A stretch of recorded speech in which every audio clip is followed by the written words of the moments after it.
Hey everyone, welcome back to the channel. Today we're talking about one of the most surprising and valuable coins in US history, the 1999 Connecticut quarter, which has recently sold for up to $2,300, and yes, it might be sitting in your pocket right now. At first glance, this coin looks like any regular 25-cent piece, but what makes it so valuable isn't the design, it's the rare mint error that happened when some of these coins were made at the Denver Mint. Let's start with the background. This quarter was part of the U.S. Mint's 50-state quarters program, which started in 1999 to honor each of the 50 states with its own special quarter design, and Connecticut was the fifth coin in the series. The back of the coin shows the famous charter oak tree, which is a symbol of American independence, because in 1687, the original royal charter for Connecticut was hidden in this tree to keep it out of the hands of British officials. The design is beautiful and full of history, but again, it's not the design alone that makes it valuable, it's what went wrong during production. A very small number of these quarters were struck with a mint error known as a double die obverse.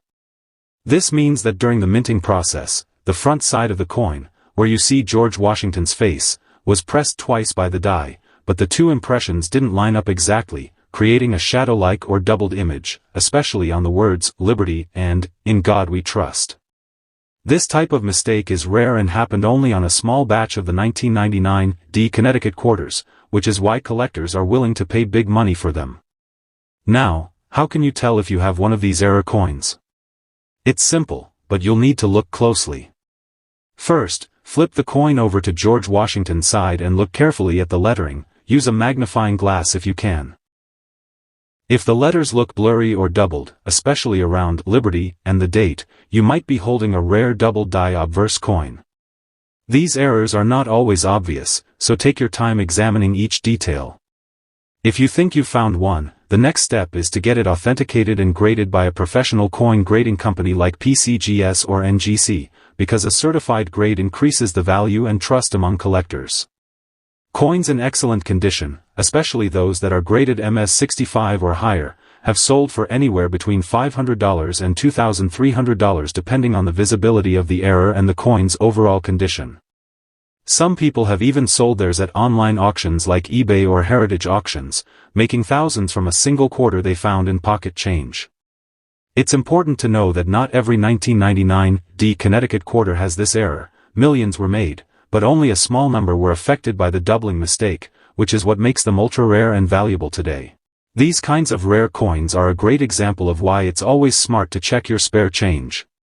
Even though it's easy to overlook a coin that looks normal, it could actually be a hidden treasure.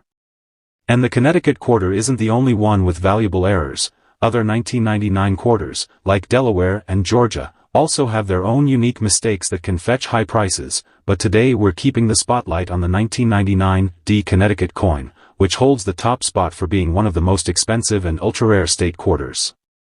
So, what should you do if you think you've got one of these valuable quarters? First, protect it. Don't clean it or scratch it, because that could lower its value. Next, take clear, close-up photos of the coin, especially of the doubled areas. Then contact a coin dealer or send it to a grading service for verification. Once graded, you can either keep it as part of a collection or sell it through trusted auction websites. Just remember, the key to identifying these rare coins is knowing what to look for: small doubling on the front of the coin, clean condition, and the Denver Mint mark, the small d under the date. It's exciting to think that something as small as a quarter can be worth over $2,000 just because of a tiny mistake made during production, and that's why coin collecting is so fascinating. It's a hobby that combines history, attention to detail, and sometimes, serious financial reward. So next time you get change back at a store or clean out your coin jar, take a minute to inspect your quarters. You never know what you might find. Thanks for watching, and if you enjoyed this video, don't forget to like, subscribe, and turn on the notification bell so you never miss out on the next rare coin alert. Happy collecting, and good luck hunting for that 1999 Connecticut quarter worth big money.